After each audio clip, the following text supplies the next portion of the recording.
I started my public service career at 22. I was elected to the Rogers City Council as the youngest member ever elected.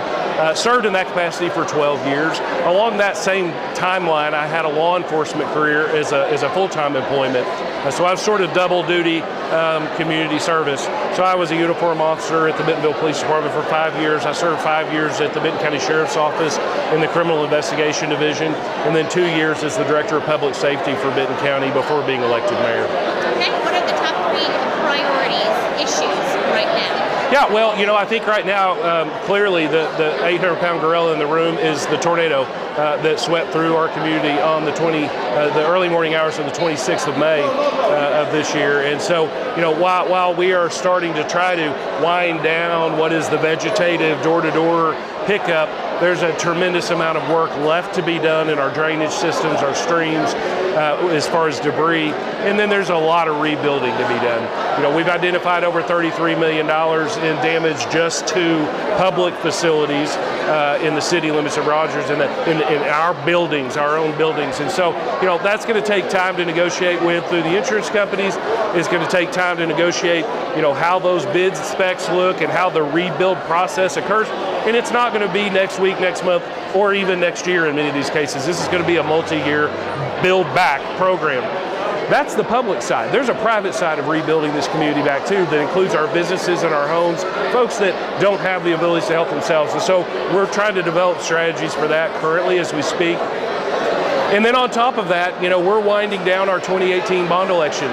So it's my hope that in this next 4 years, I'll be able to lead another bond election that will deliver for the citizens likely some close to $500 million in public investment.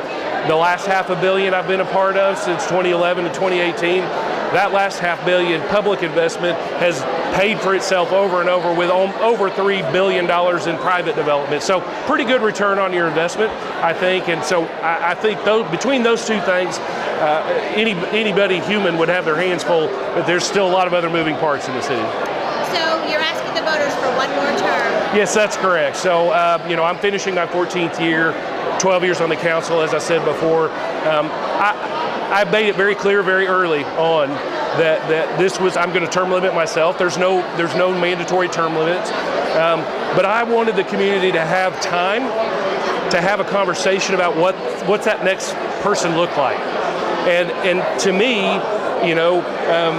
giving a few years versus a few months to determine what that looks like is how I see the best way to pass the torch to the next person.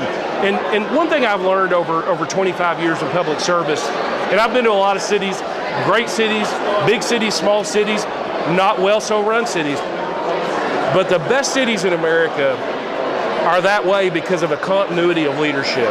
If you look at them, they've had long-standing leaders, and they don't even have to be the best leader, right? Cities aren't unlike the stock market. The stock market likes predictability.